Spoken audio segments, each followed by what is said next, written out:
جب حضور اقدس صلی اللہ علیہ وسلم کو مجبور کر دیا جاتا ہے کہ وہ مکہ چھوڑے، تو حضور نے یہاں سے نکل کر یثرب جو مصیبتوں اور وباؤں کا علاقہ ہے وہاں کا رخ کرتے ہیں۔ کسی خوشحال علاقے میں، کسی سرمایہ دار علاقے میں لوگوں نے پہلے ارادہ کیا حبشہ جانے کا، جو خوشحال جگہ تھی نسبتاً، حضور صلی اللہ علیہ وسلم کو اللہ نے حکم دیا کہ یثرب جاؤ، جو غریبوں کا مرکز ہے، جو وباؤں، حمہ، بخار کی جگہ ہے، جہاں مصیبتوں میں لوگ ہیں، غربت کی حالت میں ہیں، ان غریبوں کے مرکز میں پہنچو۔ حضور یثرب پہنچتے ہیں اور وہاں حضور صلی اللہ علیہ وسلم طریقہ سوچتے ہیں کہ اس ظالم نظام ابو جہل کا خاتمہ کیسے کیا جائے۔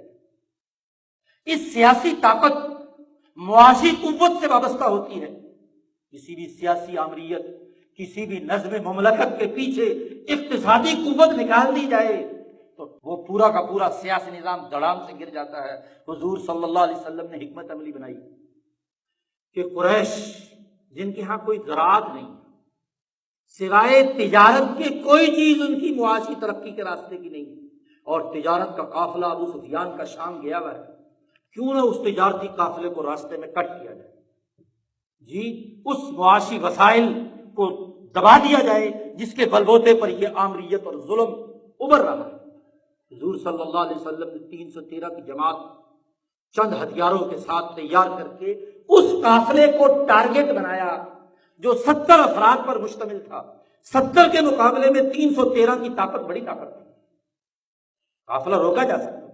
حضور صلی اللہ علیہ وسلم قافلہ روکنے کے لیے جیسے ہی ابو سفیان کے قافلے کی طرف روانہ ہوئے اور ابو سفیان کے جاسوسوں نے بتلا دیا کہ محمد صلی اللہ علیہ وسلم اس کے قافلے کو روکنے کے لیے آ رہے ہیں، ابو سفیان نے مکہ پیغام بھجوایا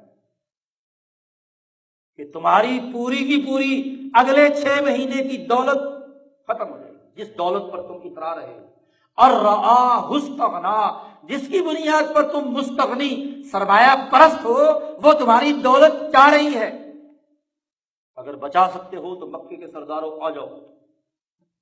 مکہ میں یہ خبر پہنچی تو کھلبلی مچ گئی کہ یہ کیا ہوا، اگر یہ قافلہ لٹ جاتا ہے، روک لیا جاتا ہے، اس کے وسائل ہمارے ہاتھ سے نکل جاتے ہیں تو ہماری اقتصادی طاقت ختم اور ہماری سیاسی قوت کا خاتمہ۔ اس لیے ابو جہل ایک ایک سردار کو کھینچ کر لاتا ہے، وہی قرآن نے جو کہا تھا فَلْيَدْعُ نَادِيَهُ، اس کو کہو کہ پکارے، بلائے اپنے دار الندوہ کے شریکوں کو۔ وہی ہوا، ابو جہل ایک ایک سردار کو بلا رہا ہے۔ بخاری میں تفصیل آتی ہے، امیہ ابن خلف جس کو چند مہینے پہلے ہی حضرت سعد نے جو عمرہ کرنے کے لیے وہاں گئے تھے کہا تھا کہ محمد صلی اللہ علیہ وسلم سے میں نے اپنے کانوں میں سنا ہے کہ امیہ ابن خلف، ابو جہل، فلاں فلاں فلاں فلاں یہ قتل ہوں، تو تم بھی قتل ہو۔ بخاری میں الفاظ آتے ہیں کہ امیہ جب اپنی بیوی کے پاس تنہائی میں گیا تو کہنے لگا کہ تم نے میرے بھائی یثربی جو میرا دوست ہے اس کی بات سنی ہے؟ اس نے کہا کیا کہا؟ اس نے کہا میرے بھائی نے کہا ہے، اس نے دوست نے، سعد نے، کہ ان کے نبی نے حضور صلی اللہ علیہ وسلم، محمد صلی اللہ علیہ وسلم نے جنہوں نے کبھی جھوٹ نہیں بولا، ان سے انہوں نے سنا ہے کہ میں قتل ہوں گا، تو یقیناً حضور کی بات سچی ہوگی۔ اس لیے اس نے قسم اٹھا لی کہ میں مکہ سے باہر کبھی نہیں جاؤں۔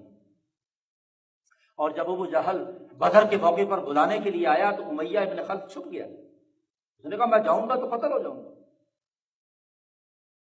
ابو جہل نے کہا کہ اگر تم جیسے سردار دم دبا کر کمرے میں بیٹھے رہیں گے تو لوگ کیسے جائیں گے، نکلیں گے؟ چلو، زبردستی کھینچ کر ابو امیہ کو باہر لے گیا۔ امیہ نے ارادہ کیا کہ راستے سے واپس آ جاؤں گا، لیکن ابو جہل نے پوری نگرانی کی، گھیر گھار کر سارے سرداروں کو، کوئی سردار بھاگ نہ پائے، تو فَلْيَدْعُ نَادِيَهُ کا نقشہ تھا، کھینچ کر لے آیا بدر کے میدان میں۔ اور ادھر حضور اقدس صلی اللہ علیہ وسلم کو جب پتا چلا کہ ابو سفیان کا قافلہ تو بحیرہ احمر کے ساتھ ساتھ سے ہوتا ہوا مکہ پہنچ چکا ہے اور ابو جہل کا قافلہ بدر میں ٹھہرا ہوا ہے، تو حضور نے صحابہ سے مشورہ کر کے بدر میں جانے کا، اپنا خیمہ لگانے کا اعلان کیا، اور پھر اللہ میاں سے دعا مانگی۔ رات کو اللہ کے سامنے گر گڑا رہے ہیں، دعا مانگ رہے ہیں، اور ابو بکر صدیق نے آ کر حضور کو روتے ہوئے اٹھایا اور فرمایا کہ بس۔